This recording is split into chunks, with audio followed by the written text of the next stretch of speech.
Hello everyone, welcome back to PC Error Detective. Today I'm going to show you how to disable overclocking on Windows 10 so you can control your CPU performance safely and prevent unnecessary heating. Step 1. Click on the Windows icon on your taskbar and type Power. Then select Edit Power Plan or choose a power plan. This lets you access your current power settings, which control how your CPU performs under different conditions. Step 2. Select the power plan you are currently using, then click on Change Power Settings.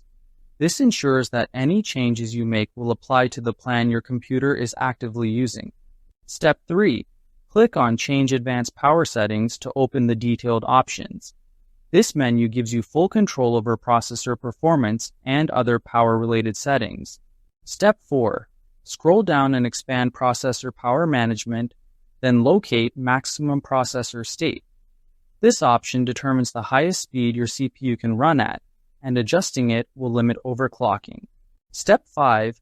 Change the value of both on battery and plugged in from 100% to 99% or 95%, then click Apply to save the changes.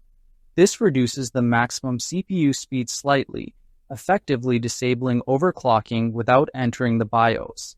Thank you for watching, and don't forget to subscribe to PC Error Detective for more helpful Windows tips.